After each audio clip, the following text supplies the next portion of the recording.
Faras TV aad kala socon kartaan wararka geeska iyo geliga Soomaalida joogto oo dhay ah.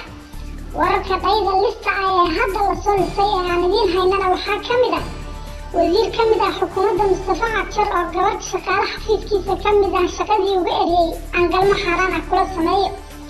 Doorashadii Itoobiya oo aan xataa maagii doorashooyinka hore yeelanin.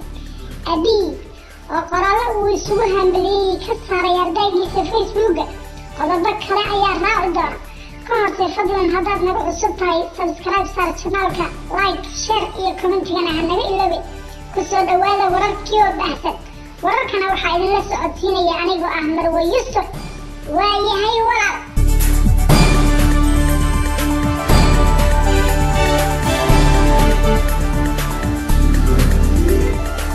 wasiirka xafiiska ilaalinta deegaanka iyo isbeddelka cimilada ee dowladda deegaanka Soomaalida Xasan Faarax Cali ayaa ugu dambeyn gabadh Soomaali ah oo xafiiskiisa ka shaqaysa shaqadii ka eriyay kadib markii ka diiday inuu dhaqan xumo galmo ah la sameeyo oo uu xaaraan kula seexdo. isagoo dhowr jeer oo hore wasiirku digniino hawshaas la xidhiidha oo uu hanjabaad uga dhigayay gabadha iyo way ku yeeli hore u siiyey.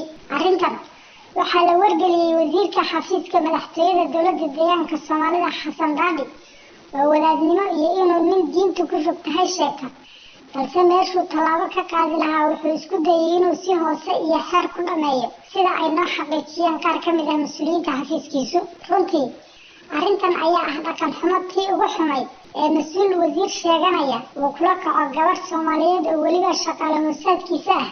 waxay liddi ku tahay diinteena Islaamka iyo dhaqankeena suuban, waxayna sharaf dhac iyo bahdil ku tahay sharafta gabdhaheena Soomaaliyeed.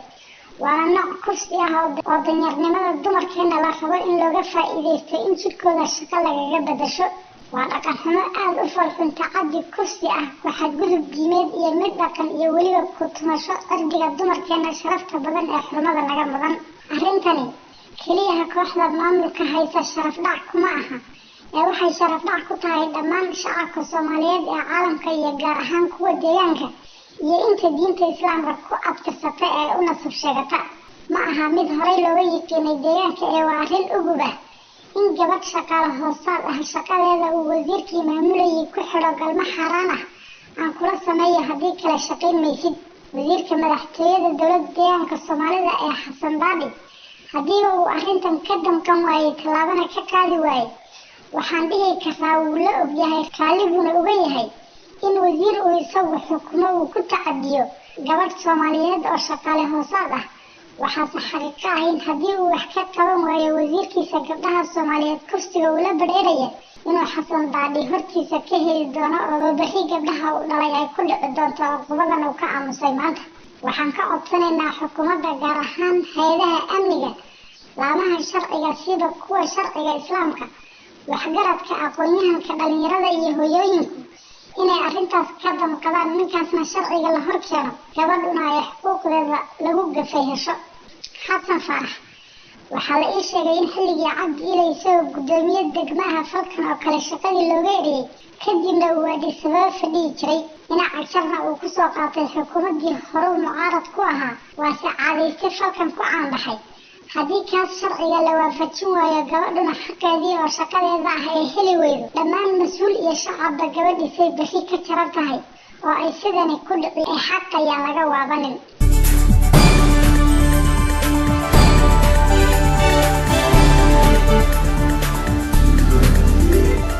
doorashada Itoobiya ka dhacday shalay ayaa dalka gudihiisa iyo dibaddiisaba looga arkaa mid ay qabsadeen shakhsiyaad danaystayaal ah oo kaga gabanaya cadaadiska caalamka ka haysta. waxay u eg tahay mid aan loo diyaar garoobin, qurbaagadi ah oo shakhsi jahawareersan uu isleeyahay kaga naso cadaadiska beesha caalamka oo bilahanba ku dhagan bal inay kugu dayso.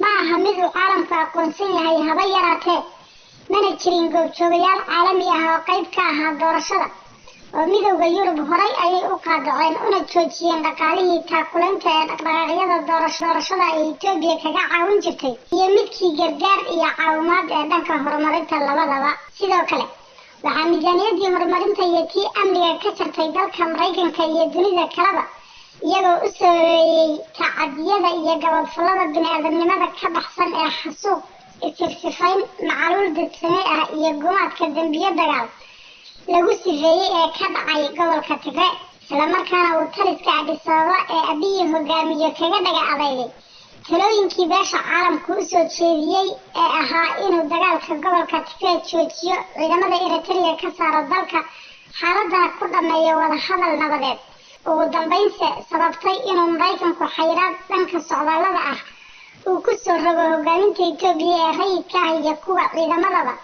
kadib markuu awaamirtoodii diiday.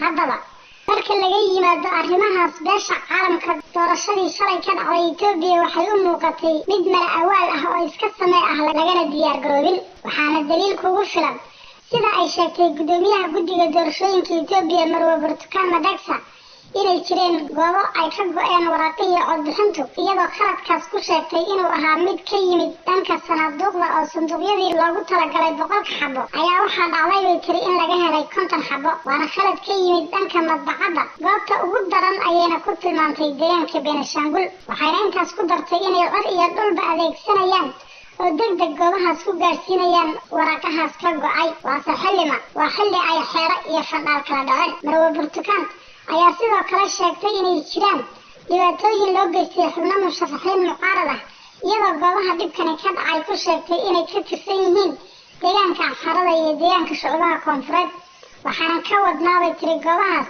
baaritaano.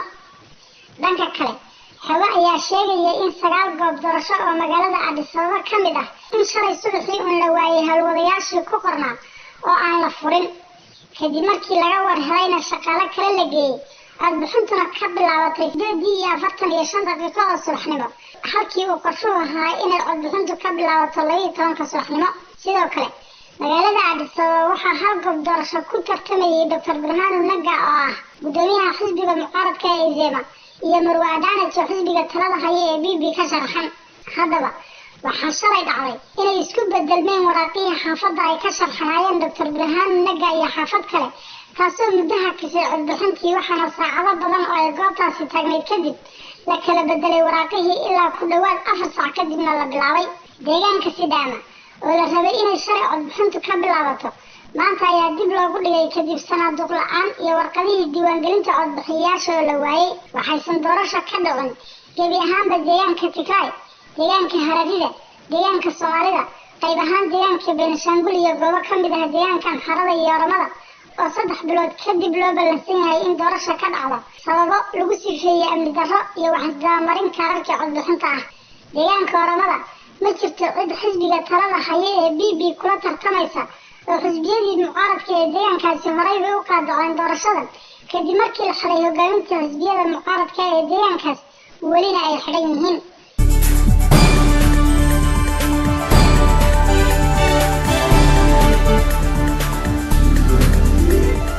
Abiy Ahmed oo laba qoraal oo daqiiqado kala dambeeyay soo dhigay ardaygiisa Facebook oo isugu hambalyeynayay inay doorashadii nabadgelyo ku dhacday ayaa degdeg uga saaray markiiba taasoo ku tusaysa markhaatina ka ah madowga iyo kalsooni darrada meesha ka jirta. guud ahaan ilaa xalay habeen markii doorashadu waa socotay waxaana guddiga doorashadu sheegeen in 3 saac oo keliya lagu daray halka ay ilaa farbarkii ka socotay doorashadu goobaha qaarna ay maanta ka socoto. si guud ma dhicin xataa wax mudutul ama humaag doorasho eeg haba yaraatee.